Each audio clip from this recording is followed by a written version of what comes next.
share with you the top remedies for the cardiovascular system. So let's cover all the different potential problems with the heart and give you an alternative. Now, just so you know, anything that I say is not meant to replace your medical care. Check with your doctor before implementing any of this information. Now, that being said, the first thing we're going to talk about is the fuel for the heart.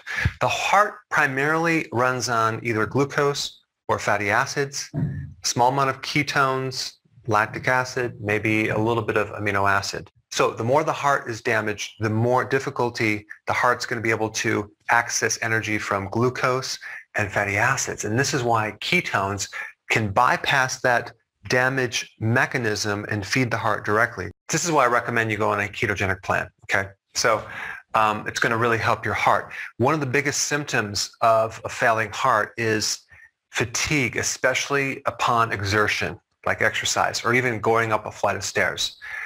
If you do the ketogenic diet, you're going to find that fatigue goes away pretty quick. Let's first start out with a clot. Now, the medical treatment for a clot could be some medication like warfarin, which blocks vitamin K1, and so then you're going to not clot as much. But there are some natural things that are out there that you should investigate. Number one, something called nattokinase. This is from natto, which is fermented soybeans. And nattokinase is an enzyme that can help dissolve clots. It prevents thrombosis, okay? So it's anti-thrombotic. So nattokinase is one remedy, and then garlic. So garlic has anti-clotting factors, okay? Now there's other natural things, but these are my two favorites. All right, next is plaquing. Now with a plaque, the first thing you have is some type of damage to the vessel of the heart. Usually because there's too much oxidation or inflammation, and then you have this chain reaction that occurs with the body forming a Band-Aid out of cholesterol, protein, and calcium, okay?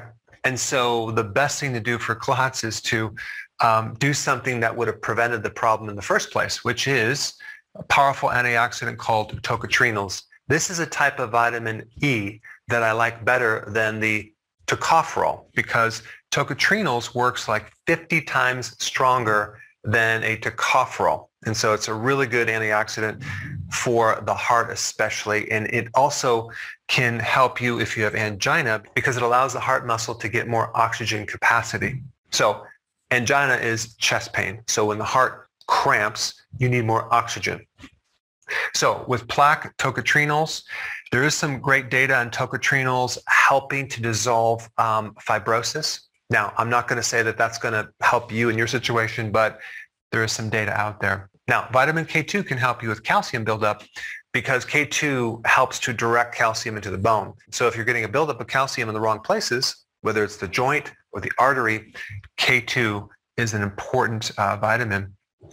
And it works together with vitamin D3. And then vitamin C, and I'm not talking about the synthetic version, I'm talking about consuming a lot of foods with vitamin C, or a food-based vitamin C is a very good antioxidant to protect the inside of the arteries. All right, let's talk about cholesterol.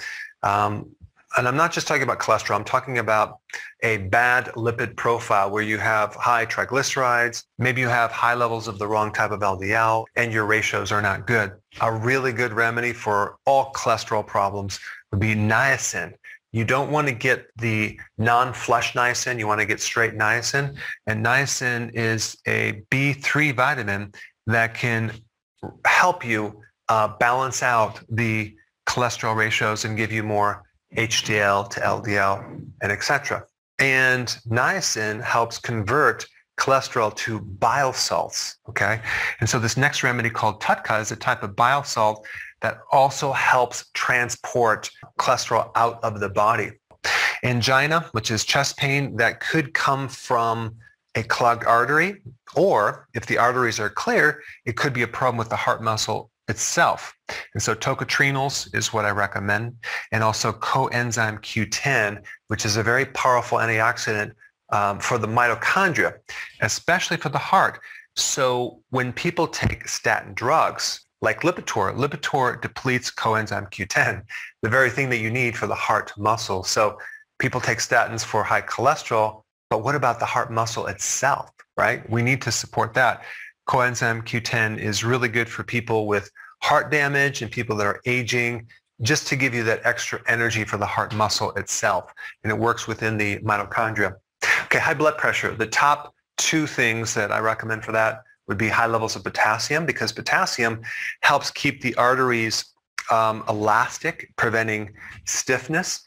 Potassium also acts as a diuretic if you're retaining fluid because you're on a high-carb diet. And by the way, certain diuretics cause the loss of potassium. So instead of focusing on lowering your sodium, if you increase your potassium, you can help lower blood pressure and protect the heart. Because there's some really interesting data that you really need to know about relating to sodium. And I will put that link down below. Because if your sodium is too low, that can actually create more problems with not just the heart, but other parts of the body.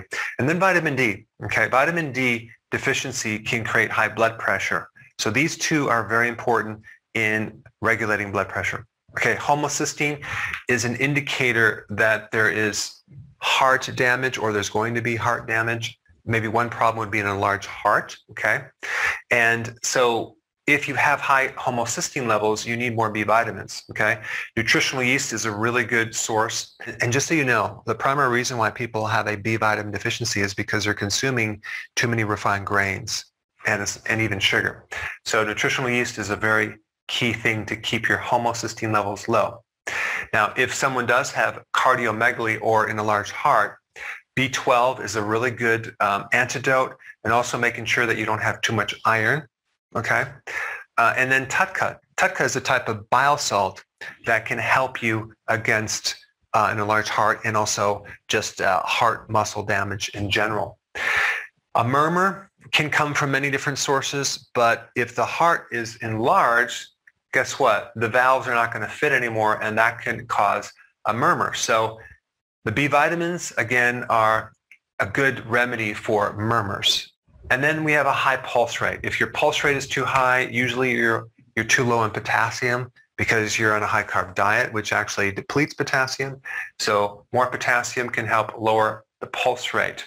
Now, by the way, if you have low blood pressure, you probably need more sodium, okay? More sea salt, or it could be that you need more adrenal support.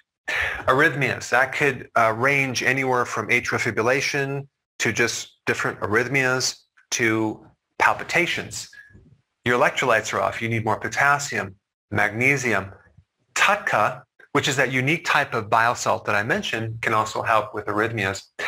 One side note with arrhythmias that you need to know, electromagnetic fields from your cell phones. Let's say you have your cell phone in your pocket next to your heart, or you're in front of your computer all day, or like